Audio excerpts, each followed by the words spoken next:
Why do we still talk about Rome? It's been centuries since the last legionary laid down his shield. The emperors are long gone, and their marble statues now just gaze blankly in museums. Yet the shadow of the Roman eagle stretches across our modern world. We see it in our laws. We see it in our languages. We see it in the very layout of our cities. Ancient Rome isn't just some dusty chapter. It's a living, breathing part of our collective story. It fascinates us because it represents a peak of human achievement, a grand experiment in civilization that soared to incredible heights, then tumbled into a dramatic decline. The allure is undeniable. When we walk through the ruins of the Colosseum, when we walk through Pompeii, we feel a personal connection to people who lived there 2,000 years ago. We can imagine the roar of the crowd, the clatter of chariot wheels, the everyday chatter in the marketplace. If there was a single secret to Rome's power, what could it possibly be? The idea itself sounds like something from a fantasy novel, like a hidden scroll or a magical artifact. But the secret we're looking for isn't one of myth or legend. It's something far more practical, yet just as profound. It's a secret embedded in the very fabric of their world, something so fundamental that its loss contributed to the long, slow dimming that followed the empire's fall. This wasn't knowledge kept by a select few, but a knowledge widely understood and applied across the Roman world.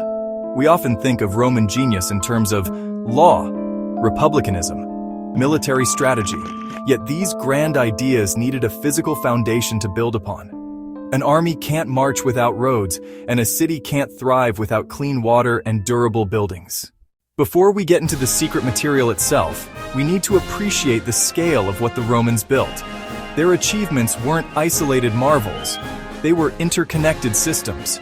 Chief among these were the roads. The old saying, "All roads lead to Rome," was quite literally true. The Romans constructed over 80,000 kilometers of paved roads. These weren't simple dirt tracks. They were sophisticated, multi-layered constructions, designed for drainage, durability, and speed. They allowed legions to move swiftly to quell rebellions, messengers to deliver messages, merchants to transport goods, across vast distances with unprecedented efficiency. Just as crucial as the roads were the aqueducts, the great water-bearing arteries of Roman cities. Now we arrive at the heart of the matter. Roman concrete, or opus caementicium. This was not the same as the modern Portland cement we use today. It was a revolutionary material. Its unique properties powered Rome's architectural dominance. The Romans mixed a volcanic ash called pozzolana, named for pozzuoli, lime, chunks of rock. Together, they made an extraordinarily strong, durable mortar, the secret formula. Its power came from chemistry. Unlike modern concrete that just dries, Roman concrete formed interlocking crystals as it cured.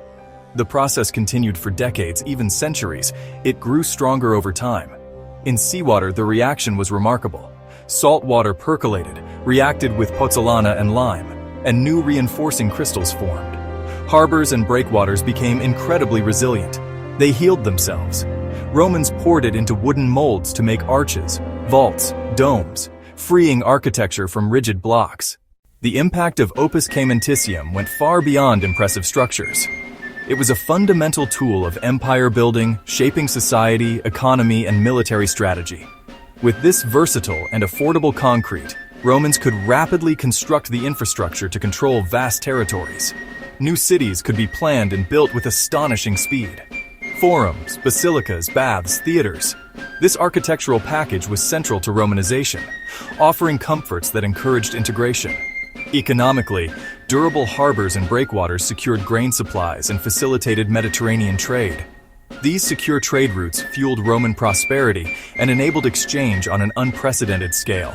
Militarily, concrete allowed legions to build permanent defensible forts and walls rapidly.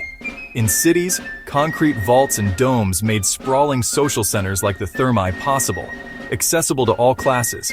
And monuments like the Colosseum reminded citizens of the power and generosity of the state. If Roman concrete was so revolutionary, why did the secret fade away? How could such a technology be lost for over 1,000 years? It wasn't a single event, but a long, slow process that mirrored the fall of the empire. The complex systems that supported advanced technology began to break down one by one. It was not a book that was burned, but an entire ecosystem of knowledge that withered and died. A crucial factor was the disruption of trade and communication. The special ingredient, pozzolana ash, was sourced from regions like the Bay of Naples. As imperial control weakened, long-distance trade routes that transported essential material collapsed. Distant provinces like Gaul or Britain had to make do with local materials, resulting in weaker mortars and a gradual decline in building quality. The guilds of engineers and architects disbanded. Practical, hands-on knowledge was no longer passed on.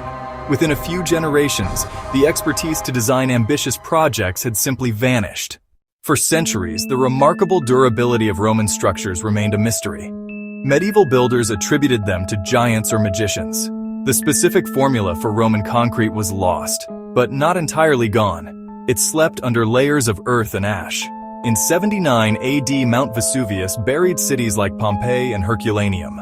Herculaneum preserved wooden structures and interiors in near-perfect state.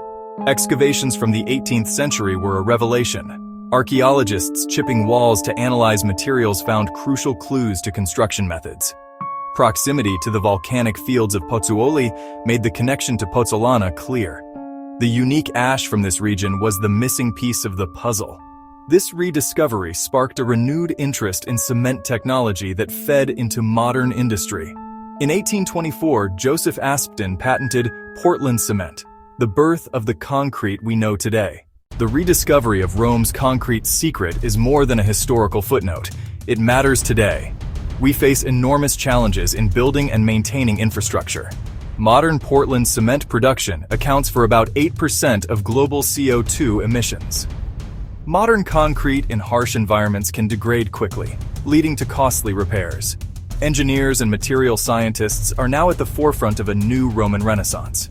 Using SEM and XRD, they analyze molecular structures of Roman concrete with incredible precision. They've identified crystalline phases like a luminous tobermorite that form over time.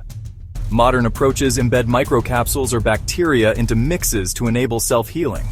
When cracks form, these systems can seal themselves, dramatically extending lifespan. Durable, low-carbon concretes could reduce repair cycles and conserve resources. Imagine coastal defenses that last 500 years instead of 50. This is the promise of ancient chemistry applied to the future.